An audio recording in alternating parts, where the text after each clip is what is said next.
Welcome to this recording of the Growth Accelerator modules.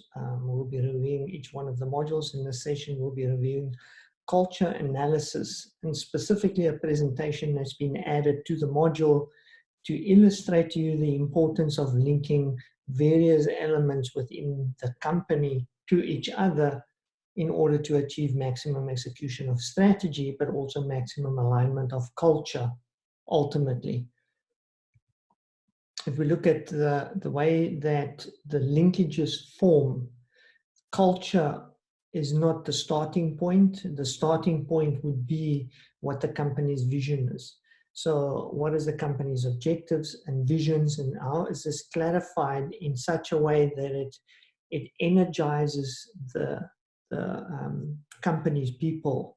So starting with a vision, setting a vision that is future, that is hard to achieve, but yet doable, and is stated in such a way that we can start driving the organization focus.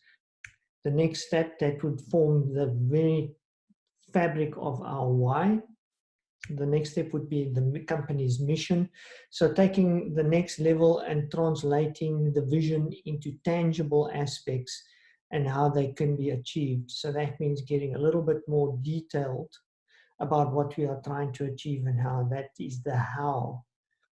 Next stage, integrating that with the strategy. So ultimately, looking at the strategic elements that make up and that will contribute to how we achieve our vision and our mission. Then linking those to corporate business imperatives. So how do we actually drill that down to the lower levels within the company on what we're trying to achieve? That is the what. So this linkage is absolutely important in making sure that our vision translates into the vision, that our mission encapsulates what we're trying to do within the vision, and that ultimately these are captured within the strategic elements and then translated into corporate business imperatives, the what that we need to achieve within the business. If we look at this in a little bit lower detail, the why comes from the components that drive not only just the vision, but the values and the way that we do things within the company. So if we're looking at it from the top of vision, a great culture starts with a vision or mission statement. This guides the company's values and provides it with a purpose. That purpose in turn orients every decision the employee makes. If we look at values, a company's values are the core of its culture, while a vision articulates a company's purpose. Values are a set of guidelines on the behaviors and mindsets needed to achieve that vision. If we look at that, that needs to be seen in practice. So of course, values are of little importance unless they are enshrined in the company's practices. That means what we can see and what is done. People, no company can build a coherent culture without people who either share its core values or possesses the willingness and ability to embrace those values. Then ultimately the narrative. Any organization has a unique story, and that unique story and how we tell stories is what shows and tells the stories of the how and ultimately links to our why. So how does culture fit within this? What is the culture type? And how does culture ultimately impact on the desired behaviors that we have within practices and people? Here we can see a set of values, and those set of values ultimately will have a desired behaviors. But what is the culture type that we have within the company? And how can those culture types be leveraged to benefit the company and make it easier to actually communicate the values, the vision, the mission, and the why? So we look at this, we're going to split these up into first physical artifacts. That's what can be seen within the company. So the stories, the legends, the rituals, the ceremonies, the language. So the physical things that can be seen. But what's below that are the intangible activities and routines, the conscious beliefs. How do we evaluate what's good and bad? And this is normally from practice, from what we can be seen from leaders on what is good and what is bad and how to react. And those enforce our underlying beliefs, values, and expectations. So the unconscious, taken for granted perceptions and beliefs that we form and build mental models within the company. So if we're looking at culture, we can divide those up into four. Those four being in the top quadrant, we get clan, and that's short for a team that collaborates, they do things together, an open and friendly place to work where people share a lot of themselves. Then we have the create, ad hocery meaning innovative. So this is do things first. So this is breakthroughs, achievement, a dynamic, entrepreneurial, and creative workplace to work. Compete, market, short-term performance, do things fast, a results-driven organization focused on job completion. People are competitive and goal-orientated within this culture set. Control, do things right, incremental. Control, which is hierarchical, what we know as the hierarchical system. A highly structured and formal place to work, rules and procedures govern behavior. So if we look at people, what they practice, the purpose, and how it ultimately translates, we're going to be looking at each one of these culture types. The trick here is to try and assess which ones of these predominantly are visible within a company. Now remember, each one of them, you will have a degree of each one. You can't have just one single, because that won't operate. And what we are not looking for is either one, but what we are looking for is a balance with a focus on one that aligns more with what the company is targeting.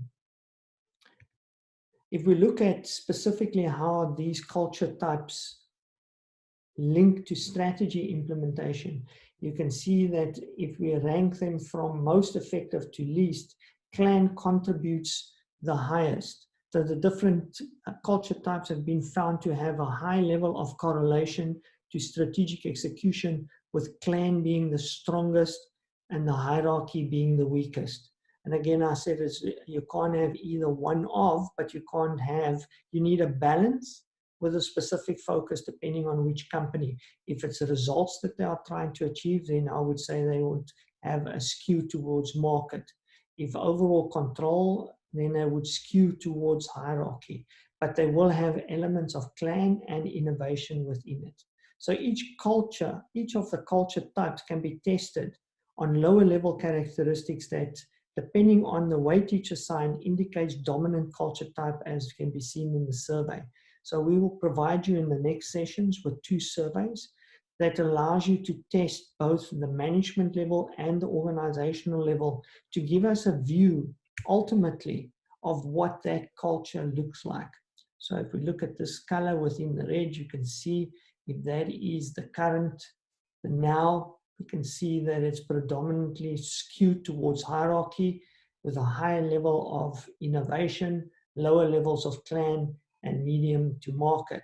If we look at what's to be, if we ask the company where they would see that they need more clan, more innovation, and less hierarchy within it.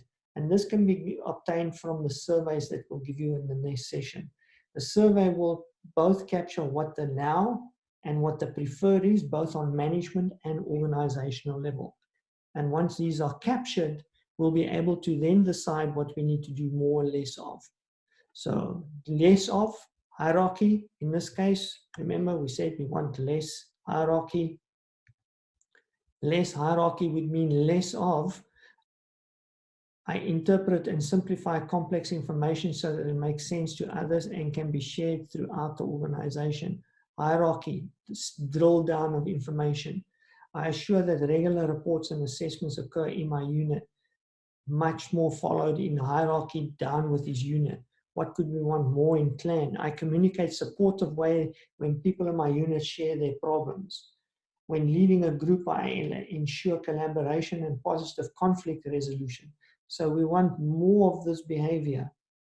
So ultimately, you can see the system allows us to drill down from vision, mission, the how and the why, take those through to strategy and corporate business imperatives, ultimately the what, defining what our values are, looking at what the desired behaviors are within those, aligning those to a specific culture type, and then seeking balance in specific behaviors.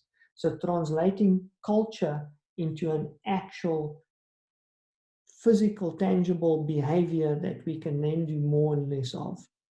Ultimately, when we look at business corporate imperatives, they need to be executed through the values, but ultimately impacted by our culture. So what is the level? Is it the desired culture that we need? Where do we need to improve on?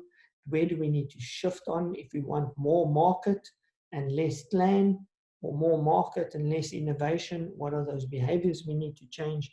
And ultimately, how do we measure these on corporate performance, functional, and also individual level? So that is just an illustration of the linkages and how the surveys can impact our ability to execute on ultimately the company's vision, mission, and strategy.